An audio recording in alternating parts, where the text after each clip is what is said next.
With your cyber resilience, is there anything that you can share with Canada so that we can augment our current capabilities? And also, when it comes to the digital governance, where Ukraine was among the first countries to introduce digital passport and so on, we are building the partnership between one of the Canadian province of Quebec, and our Ministry of Digital Infrastructure. And again, I'm keep apologizing for interrupting, but I have to.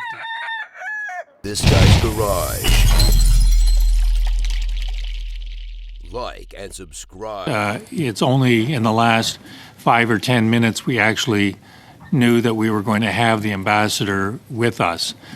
So, Ambassador, thank you for all your efforts to be with us. Thank you, Ambassador, for being with us today, and good to see you again. And please accept my best wishes for your safety and the safety of all of your people amid this ongoing horrific illegal war of conquest being waged by Russia. What does Ukraine need from Canada right now? What would your priorities of your government be? Thank you. Indeed, the top priorities, what I've mentioned, are the ones that we are discussing also with Canadian government. Of course, the armored vehicles, artillery shells, drones, electronic system of warfare, and very important also part of the support which we are really grateful for is the training programs, and we appreciate the training programs what we have and their continuation, because it helps also for us to, with those newly conscripts and specific, whether we are talking about the medical evacuation personnel, demining, engineering, all of the trainings are of the importance, and that will be also important to continue the Unifier program and the trainings for the future. Thank you. So you've talked about the need for armored vehicles, light armored vehicles. Would Ukraine benefit from if Canada were able to retrofit the LAV-2s that are being decommissioned? We understand they can be reconditioned, and I wonder, would they be useful to Ukraine? Thank you. Actually, for this question, I think that's need to the discussion need to be about the specific, meaning what kind of the weapons need to be installed, what kind of the level of the protection they get, and also the third important thing is the readiness for the maintenance and the spare parts of the armored vehicles, whether it's the new one or the decommissioned one, because as you can imagine, their usage in the battlefield is times and times and times heavier than on the training basis.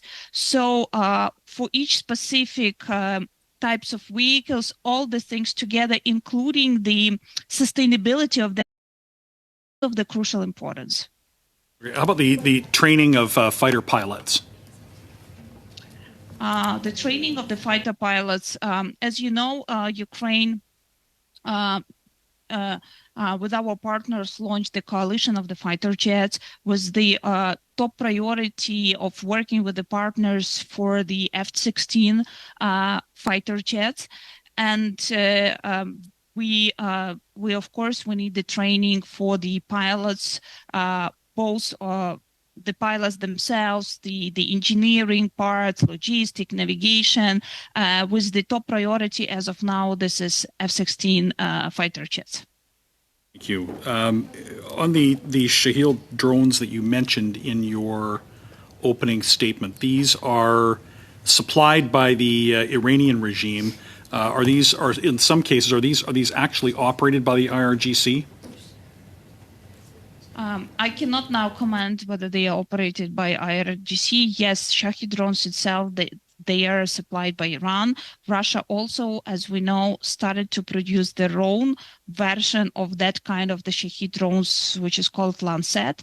And with the regards of Russia's ability to produce the drones, the specific attention and what we are asking our partners is to increase the sanction pressure and especially the close any loopholes into the circumventions of the sanctions. Because what we discovered is that this kind of drones, both Shahid drones and Russian-produced drones, have many spare parts that are produced in Western countries, in NATO countries, and this is an important thing not to allow Russia to circumvent the sanctions and to get these spare parts.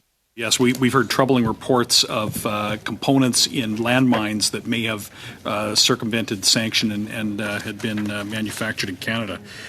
Just on artillery shells, I understand from our travels as a committee, we visited the Canadian base in Latvia, among other stops on our trip. We heard all about the importance of artillery shells and the expenditure rates. Can you comment on has Ukraine been able to? There are reports that Ukraine has successfully narrowed the gap a bit on firing rate, but what are your needs on artillery shells, and what can Canada and other allies do to ensure that you have adequate supplies of artillery shells to be able to sustain and ultimately achieve victory in this? Thank you. Indeed, the steady supply of the artillery shells, including 155, is of the crucial importance. And there were the first time ever this autumn, the days when Ukrainian usage of the artillery shells was higher than Russians, which was very unusual because, on the contrary, Ukraine, because of the heavy need in the artillery shells, was using much less ammunition on the battlefield that Russians were.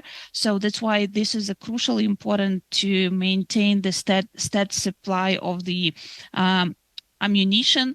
And of course, we are grateful to Canada for supplying us with the ammunition, but that's the level and the needs for the ammunition. We are counting in 100,000 and million of rounds of the ammunitions. That's why you can understand, the magnitude of the need. So the ramping up production, both in Ukraine and all of the NATO countries, is crucially important to be able to sustain with the supply of the ammunition.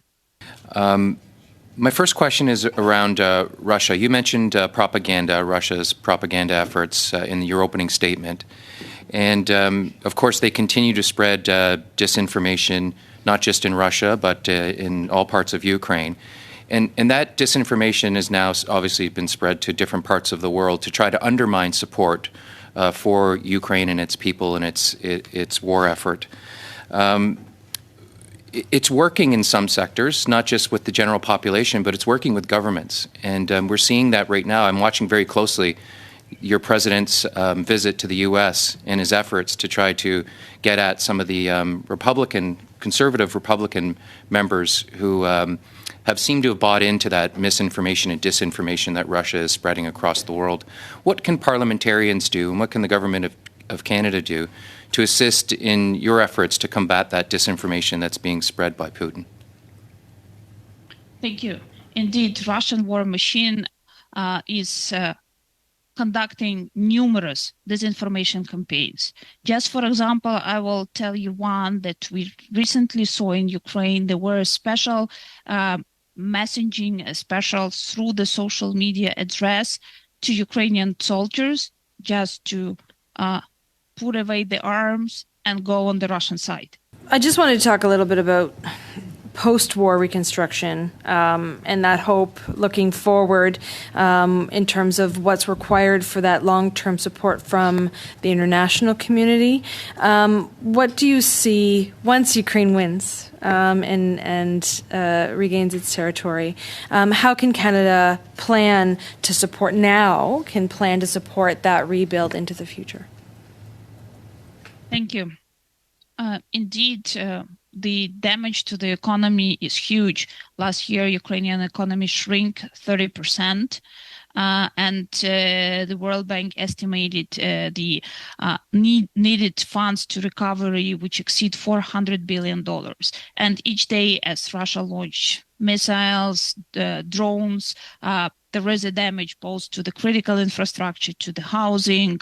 A lot of people moved from the eastern regions closer to the front line to Kyiv and the other cities, but many of them are in the living in the temporary shelters, or the residents lost their home. We all understand that the amount of the financing that will be needed for rebuilding is huge. That's why one of the important pillar or the course of this funding is the Russian sovereign assets that are frozen in many of the Western democracies. And I would like to thank you for supporting the legislation, as Canada was the first to introduce the legislation of seizuring Russian assets, and the procedure of seizuring Russian sovereign assets could be also expedited, so that they can be also as one of the ways to finance the post-war rebuilding. But also, as I'm here in Kyiv and talking with many people, including the business associations, many of the Ukrainian companies and the foreign companies who never moved from Ukraine, even during the wartime, they continue to invest in Ukraine. They continue to work there. They continue to enlarge, build new facilities, move from the eastern regions to the western regions, their facilities. So the country, and at first, Ukrainian companies are continuing to working, and in the post-war recovery, of course, we will need more technology, we will need more equipment for that rebuilding, and we would welcome. Unfortunately, Ambassador, we're going to have to leave that answer there. First of all, on behalf of the Conservatives, we thank all those Ukrainian heroes who originally took to the streets of the Maidan and who then went to the front line in Donbass and now are fighting for the very existence of Ukraine, and as you said, are protecting Canadians here at home as you deal with the Russian invasion and protecting NATO's eastern flank. Conservatives support Ukraine. We support Operation Unifier. We started Operation Unifier. We support the delivery of weapons and military kit. We started that process back in 2015. We've been calling for the government to send lethal weapons in 2018, which didn't happen until the hot war and full-scale invasion happened in 2022. We just know that there's probably more that we can do and to give, including providing more munitions, more sniper rifles, made right here in Canada, both by Colt and PWG in Winnipeg.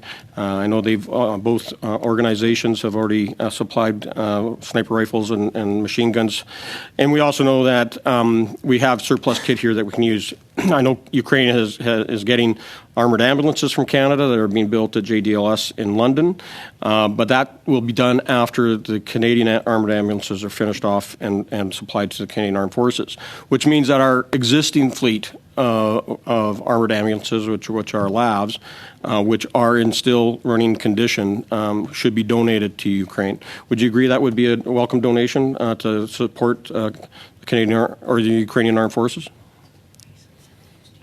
Thank you, Mr. Bruzon, for your question. As I've already said about the armored vehicles, we definitely need both the armored vehicles with the equipment installed, so-called medivacs. Both of them are needed on the front line. In particular case, I don't want to comment any particular company, but I would say the only thing that is in parallel important, including what weapons is installed, also the ability to supply the spare parts, sustainable ability for the maintenance, because as this all equipment is heavily used, and it's not in the peacekeeping missions, that's a real front line. So to be able to quickly repair them, maintain, to change the spare parts, and so that they can live longer time. That is also the important thing. I believe that's easily. Yes, I believe that's easily enough done by providing enough of the ambulances that some would be the ones in poor condition to be used as the spare parts for the other ones until the new ones are built and arrive. We also have brand new Roll 3 mobile hospitals that were bought, and I think there was a dozen of them that were bought for the pandemic, but were never even taken out of the container. So they're brand new Roll 3 hospitals. Would they be helpful to ensure that those that have significant injuries and traumatic injuries are treated more quickly at the Ukrainian front line?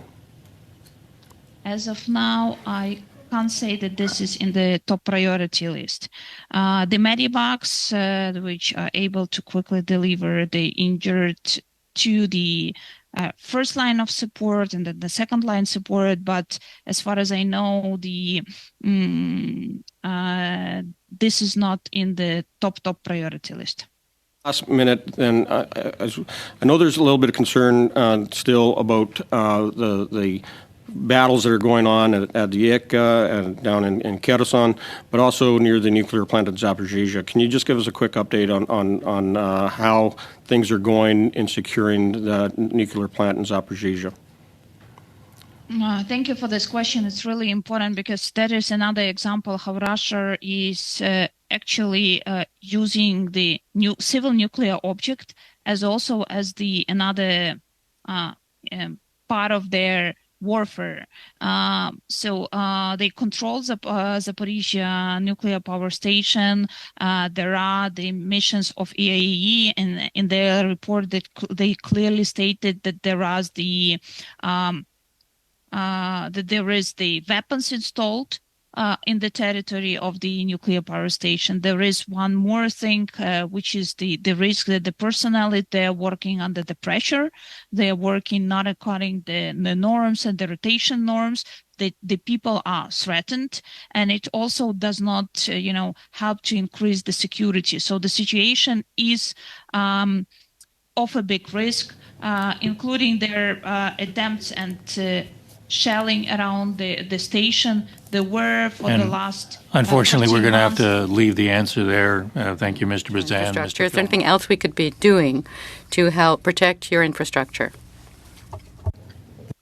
Unfortunately, I'll just give you the figure.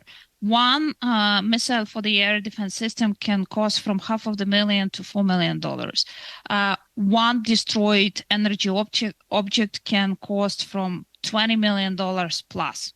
So just investing and helping us with the air defense help us to not to have the tens and hundreds of $millions of losses of the critical infrastructure, plus electronic warfare and drones. If you see, it's also one thing that also many of our partners are learning. Modern technology of the electronic warfare and the types of drones, different types of the drones, are also one of the important needs as the war becomes also having a very specific and technological part. Thank you. And quickly, we see that Russia seems to be placing its assets further and further into the territory. Will it be helpful then into its own territory, clearly? Will it be helpful to provide more long-range missiles to help Ukraine? Long-range missiles will help us to destroy Russian logistic and Russian military capabilities and the warehouses. One of the breakthrough on the counteroffensive operation when we liberated Kherson was the usage of HIMARS and the ability for them to destroy the logistic chains. Also, it worked with some of the military base in our Ukrainian Crimea, of illegal Russian military base. So the long-range missiles is important for us. Constant target for the Russian cyber attacks, yet they remain resilient. How has Ukraine's cybersecurity adapted to Russia's cyber warfare since the war began? Thank you.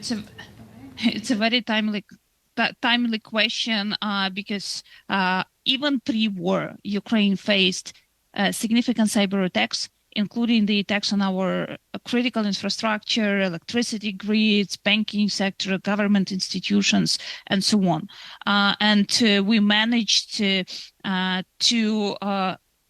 strengthen our digital infrastructure. And when the invasion started, there was not single day when our banking system was not working, when our government was not able to work, including the fact that Ukraine has a very well developed digital governance, so that the people, including over 6 million of people who left Ukraine and another 7 million of IDPs, they are getting many of their government services online with the special government application. And it's working because we are able to protect all of this critical infrastructure. Of course, we appreciate the support we are getting from our NATO partners, and we have a very close cooperation on the cybersecurity, both with the NATO countries members and NATO itself.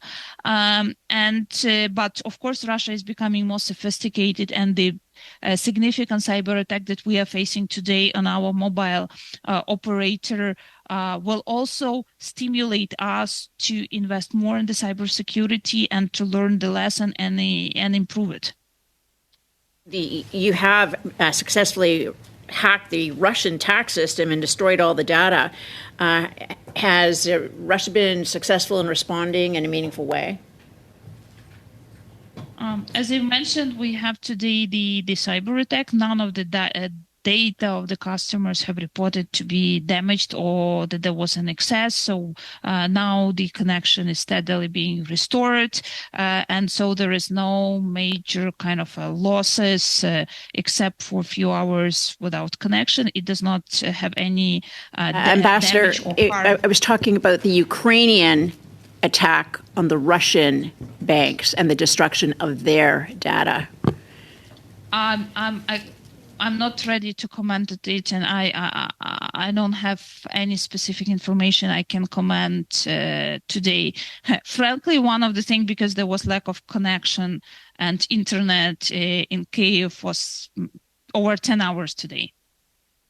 And so congratulations on the success that your side is having on that front. So do you find it concerning that our government is planning to cut our military spending by $1.4 billion into next year, and that will impact how our contributions are contributing to actually Ukraine?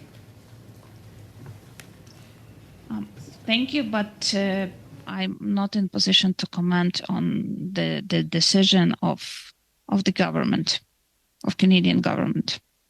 And op reassurance in Latvia is very important, as you said, that Ukraine is on the eastern flank of NATO.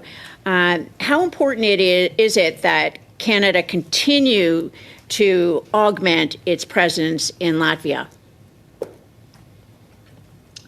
I think I would have more comments when, not if, but when Ukraine will become a NATO member, and Ukraine would also be able to support with one of the strongest military on the European continent to the NATO security.